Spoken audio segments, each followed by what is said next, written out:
Welcome to The Explainer.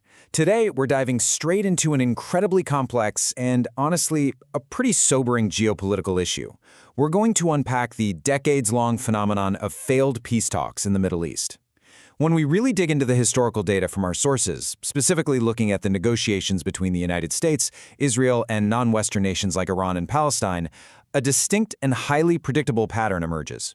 Analysts describe a long history characterized by diplomatic smokescreens, broken promises, and sudden, severe escalations. Okay, let's start with a massive paradox. You'd naturally assume that when rival nations finally sit down at a negotiating table, the threat of conflict goes down, right? But the historical record reveals a shocking reality. According to regional observers, the absolute most dangerous time in the Middle East often seems to be exactly when peace is on the table. Throughout this explainer, we're going to review objective data and historical accounts that suggest peace processes are frequently utilized not to actually end wars, but to advance strategic goals, buy time, or even set the stage for further military action. Just listen to this quote. How can mediation succeed when one party assassinates the negotiator on the other side?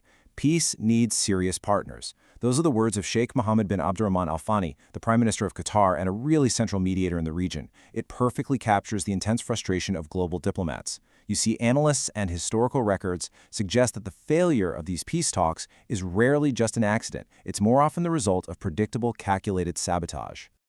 Okay, let's dive into this roadmap. First, we'll cover the paradox of peace talks. Second, a history of bad faith. Third, the assassination of key negotiators. Fourth, the myths and rhetoric justifying escalation. And finally, the true human cost. Section 1. The Paradox of Peace Talks, when diplomacy acts as a smokescreen. Moving on to Section 2. A history of bad faith, the foundational template of the 1990s. So, to truly understand the paradox of current conflicts, analysts point out that we have to look at a consistent structural imbalance in these negotiations. If we want to find the exact blueprint for how the rhetoric of peace gets weaponized, our sources point us straight back to the 1990s, specifically the era of the Oslo Accords.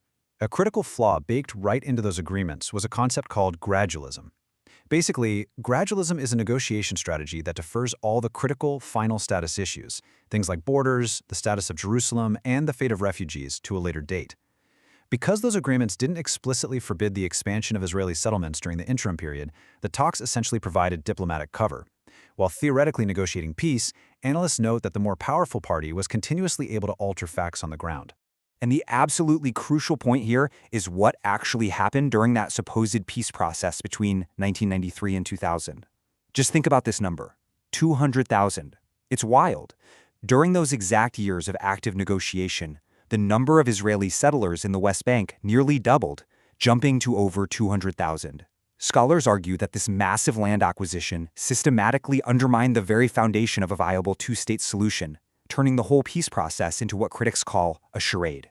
Now, what's really interesting about this is how it directly challenges a widely held narrative surrounding the 2000 Camp David summit.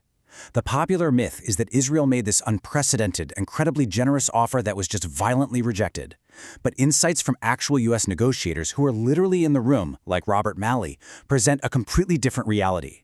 According to these sources, well, actually, there wasn't even a formal written offer at all. Instead, it was just vague oral terms proposing a highly fragmented Palestinian state, literally divided into isolated units, while Israel maintained control of the airspace and borders. It was a structural imbalance that practically doomed the talks from the start.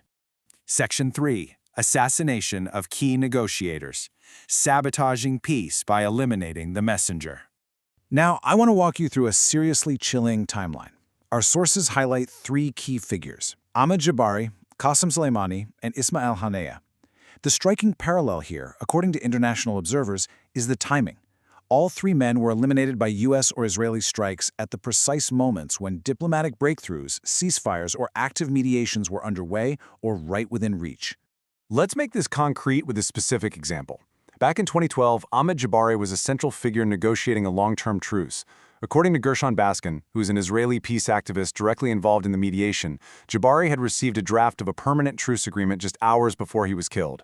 Baskin notes that officials ordered the hit knowing full well about the truce draft. They deliberately shattered the opportunity for long-term calm and triggered a brand new military operation instead. And, we see this exact same predictable pattern repeating very recently.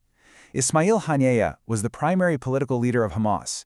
and he was considered by many mediators to be a unifying figure who was actually willing to compromise. He was literally a central figure in the critical ceasefire and hostage exchange negotiations regarding Gaza. His assassination in Tehran in July 2024 left global mediators deeply frustrated. They were left openly questioning whether a viable path to peace even exists when the very people sent to negotiate are treated as military targets. Section 4. Myths, Excuses, and Rhetoric, justifying the unending cycle of escalation. So you might be wondering, how on earth is this continuous disruption justified? Well, one of the most chilling concepts highlighted in our sources is the term mowing the grass. This is a geopolitical euphemism used by certain politicians and policy analysts. It describes a deliberate strategy of mounting periodic, devastating military assaults to suppress a population and eliminate new generations of resistance.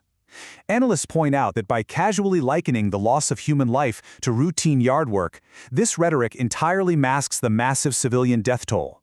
It essentially normalizes an unending cycle of violence over finding any kind of permanent peace settlement. And this brilliantly illustrates the broader international crisis of trust.